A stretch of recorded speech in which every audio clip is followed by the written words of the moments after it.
प्यारे बच्चों, good morning. 9th class की हिंदी मीडियम साइंस में आज हम पढ़ेंगे परमाणु की संरचना। तो लेसन 3 में हम पढ़ कर आए थे कि डाल्टन के परमाणु सिद्धांत के अनुसार जो परमाणु है अविभाज्य कण है, यानी कि इसको तोड़ नहीं सकते। लेकिन बाद में जब इलेक्ट्रॉन और प्रोटॉन की खोज हुई ना, तो उसने डाल्टन के सिद्धांत को खारिज कर दिया, गलत साबित कर दिया। तो बहुत से साइंटिस्टों ने यही देखने की कोशिश की कि उसमें इलेक्ट्रॉन और प्रोटॉन किस प्रकार से व्यवस्थित हैं। तो सबसे पहला नाम था जे टॉमसन का। टॉमसन ने क्या कहा कि जो मॉडल है, परमाणु है, वो क्या होता है, वास्तव में एक धन आवेशित गोला होता है, धन आवेशित गोला। और उसके अंदर बेटा, उसके अंदर जो इलेक्ट्रॉन है वो कहीं कहीं धंसे हुए हैं। जैसे कि हम कह दें, तरबूज देखा आपने, तरबूज खाते हैं, तरबूज का लाल भाग तो हो गया धन आवेशित गोला, और बीज हो गए इलेक्ट्रॉनों की भांति। क्रिसमस केक की तरह तो हो गया उसका धन आवेशित गोला, और उसमें कहीं कहीं सूखे मेवे लगे होते हैं, वो रिप्रेजेंट करते हैं इलेक्ट्रॉनों को। ठीक है बेटा। टॉमसन ने इसको नाम दिया क्रिसमस केक मॉडल, तरबूज का मॉडल भी कहा इसको, ठीक है ना, वाटरमेलन मॉडल भी कहा। तो लाल भाग की तरह दिखता है तरबूज के, जबकि इलेक्ट्रॉन धन आवेशित गोले में तरबूज के बीजों की भांति धंसे हैं। दिख रहे बेटा, ये धनात्मक गोला और ये जो है इलेक्ट्रॉन। दिख रहे बेटा, ये है टॉमसन का परमाणु मॉडल। आगे देखो, ब्रिटिश भौतिक शास्त्री जे टॉमसन 1856 से 40 का जन्म दिसंबर 56 में हुआ था, 1856 में हुआ था। मैनचेस्टर के किचम हिल क्षेत्र में हुआ था। इलेक्ट्रॉन की खोज के कारण 1906 में उन्होंने भौतिक शास्त्र में नोबेल पुरस्कार प्राप्त किया।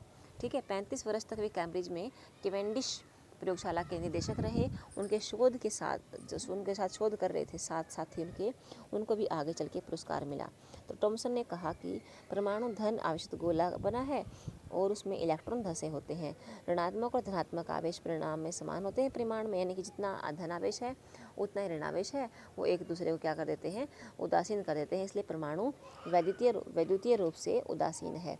यद्यपि टॉमसन के मॉडल से परमाणु के उदासीन होने की व्याख्या तो हो गई, बिल्कुल सही थी, किंतु दूसरे वैज्ञानिकों द्वारा किए गए प्रयोगों के परिणामों को इस मॉडल के द्वारा समझाया नहीं जा सका, जैसा कि हम आगे देखेंगे। इसीलिए बेटा इस मॉडल को खारिज कर दिया गया, गलत साबित कर दिया गया।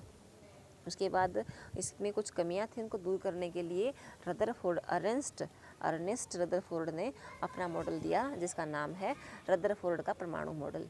अर्नेस्ट रदरफोर्ड यह जानने के लिए इच्छुक थे कि इलेक्ट्रॉन परमाणु के भीतर कैसे व्यवस्थित हैं। उन्होंने एक एक्सपेरिमेंट किया। इसमें उन्होंने तेज गति से चल रहे अल्फा कणों की बौछार सोने की पन्नी पर करवाई। उन्होंने सोने की पन्नी इसलिए ली क्योंकि सोने की पन्नी को बहुत पतली परत बनाया जा सकता है। इसकी जो मोटी परत थी ना बेटा, सबसे मोटी परत थी, कितनी पतली कर ली, लेकिन 1000 परमाणुओं की मोटी परत से यह पतली नहीं हुई। उसको बहुत बहुत पतला कर सकते हम सोने को।